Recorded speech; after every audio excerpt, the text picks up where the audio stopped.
Sebagaimana kita maklumi bahwa di antara sunat sesudah membaca Fatihah adalah membaca ayat atau membaca surat, ayat-ayat Quran, atau bahasa kita orang membaca surat sesudah Fatihah. Namun pertanyaannya adalah, siapa orang-orang yang disunnahkan membaca ayat atau membaca surat ini?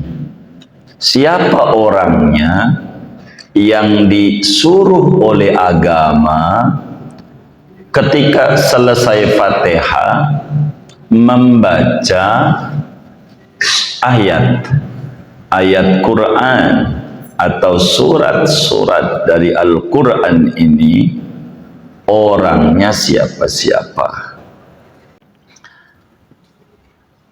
Di sini dijelaskan, wa innama tusannu qiraatul ayati li imamin wa munfaridin wa ghairi ma'mumin sami'a qiraata imamihi fil jahriyati. Yang disunnahkan membaca ayat atau bahasa umum membaca surat adalah beberapa orang dalam solat. Satu, imam di rakaat 1 dan 2 sunat sesudah Fatihah membaca ayat si imam. Itu satu. Kedua, wa munfaridin, yang disunnatkan membaca ayat sesudah Fatihah adalah orang yang sholat sendirian, munfarid. Itu rakaat 1, rakaat 2 itu sunnat, dia disuruh oleh agama sesudah Fatihahnya membaca ayat-ayat Quran selain Fatihah.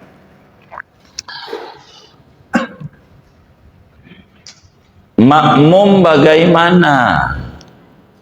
Apakah makmum itu disuruh membaca surat atau membaca ayat ataukah tidak?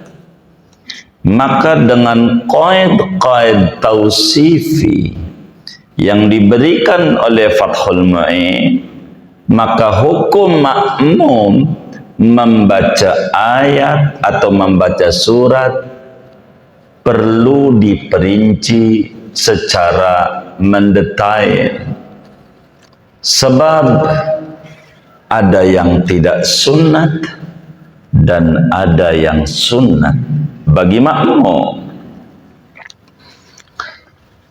Mana yang sunat?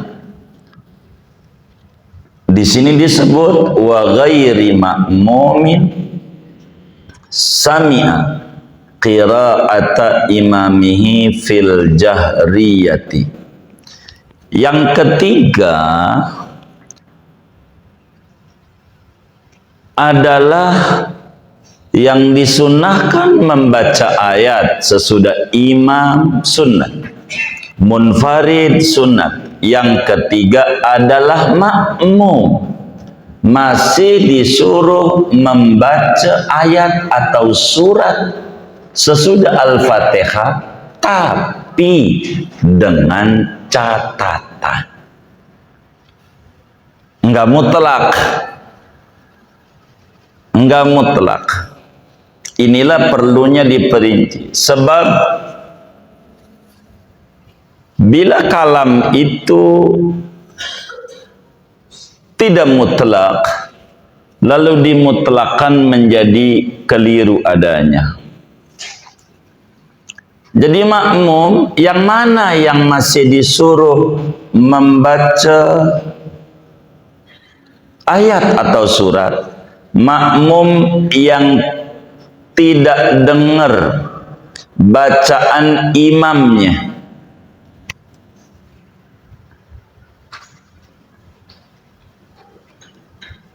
Makmum yang tidak dengar bacaan imamnya, bacaan surat atau ayat imamnya, itu disuruh.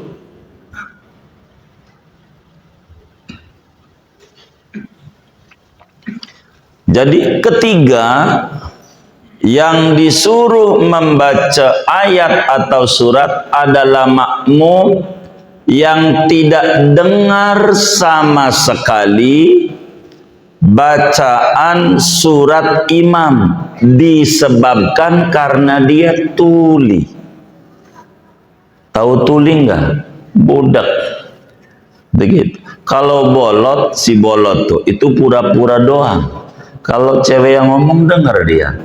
Kayaknya ini juga nyontoh ya. Begitu. Dia budak, meski di belakang imam kagak dengar, baca. Wong nggak dengar sama sekali, baca. Karena budak. Keempat, ini makmum tafsilnya sebetulnya. Jadi 4 nih, banyak. Makmum yang disuruh baca surat adalah makmum sesudah Fatihah, adalah makmum yang tidak dengar bacaan suratnya imam atau ayatnya imam, tidak tuli makmumnya, sehat kupingnya namun jauh jaraknya dengan imam, karena saking jauhnya nggak dengar, nggak bisa bedain baca apa itu, dia kagak ngerti huruf apa, mau nggak dengar karena jauh jarak dia dengan imam. Speaker tak ada dia, jangan bengong, habis Fatihahnya dia baca surat atau baca ayat. Udah berapa tuh? 4. 5, ya Allah, yang disuruh baca ayat atau surat adalah makmum yang telinganya sehat, jaraknya nggak jauh dengan imam, namun sholatnya sir, zuhur, asar, nggak denger dia imam baca apa, maka makmum ini disuruh untuk membaca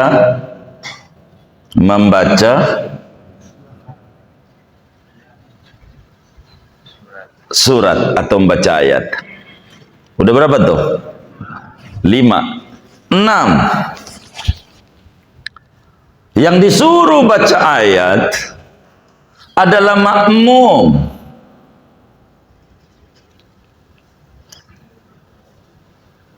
yang telinganya dengar, jaraknya nggak jauh, sholatnya jahar, isya, maghrib, subuh, namun imamnya bacanya sir. Isya pelan imamnya, nggak kedengeran isya, jadi nggak dengar padahal isya. Maka makmum begini masih disuruh baca. Tuh begitu. Adapun makmum yang dengar bacaan imam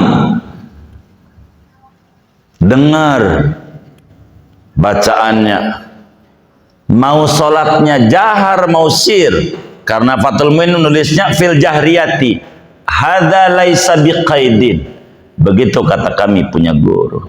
Ini bukan catatan jahar di sini, meski dohor kalau imamnya kenceng dohor, begitu kayak kodok malam kenceng dia dohor, begitu. Maka kalau dengar makmum tidak sunnah membaca surat atau membaca ayat kalau imamnya baca. Kalau imamnya baca rakaat 1-2 maghrib isyadah, maka makmum tidak dianjurkan oleh agama, tidak disunnahkan oleh agama membaca surat. Meski dia hafal yang baca imam, ikut baca juga enggak sunat baca. Lalu hukum enggak sunatnya apa? Kata Fathul Muin ada 2 pendapat. Yang mutamad makruh kalau makmum ikut baca sama imam. Imam baca, dia ikut baca juga. Makruh. Dan pendapat kedua haram, dosa bacanya. Dan ini dhaif. Karena itu pakai qila. Dalam kaidah fiqh Syafi'i, wa min siyagit tamrid lafdzu qila. Di antara redaksi hukumnya dhaif bila kemudian diawali dengan kata qila, dikatakan orang konon. Kalau dikata konon tuh iya ndak kuat. Kenapa haram? Kenapa makruh? Karena perintah itu bisa 2 pendapat dari ulama. Kata Allah dalam Al-Quran, fa idza quri'al Qur'anu fastami'u lahu wa ansitu la'allakum turhamun. Surat apa Zani? Al-A'raf. Wa idza quri'al Qur'an, bila Al-Quran dibaca, tugasnya fastami'u, dengarkan. Dengarkan ini sunnatkah atau wajibkah? Bila ulama mengata wajib, maka lawanannya kalau dia baca haram. Bila ulama mengata sunnat, maka lawanannya makruh. Bukankah wa idza quri'al Qur'anu itu maknanya adalah khutbah Jumat? Begini, kalau itu yang ditanya, ayat Quran memiliki tafsir yang banyak.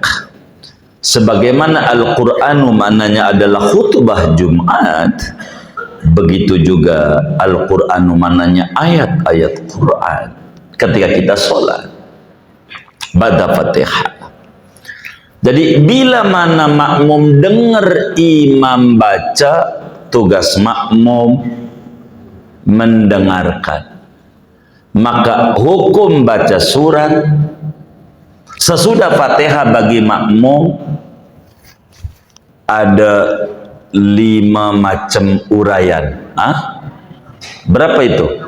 Masa 6. Makmum doang, enggak imam, enggak ini. Ada 6. 4 itu tadi, yang 3, 4, 5, 6, 7 kan 4. Begitu. Sunat, sunat, sunat, makruh. Tuh, begitu. Makmum tuh enggak sama hukum. Ini yang disebut rahmatan lil alamin. Masing-masing punya ajaran dari Habibunal Mustafa sallallahu alaihi wasallam. Ada ajaran. Semuanya ada tugas.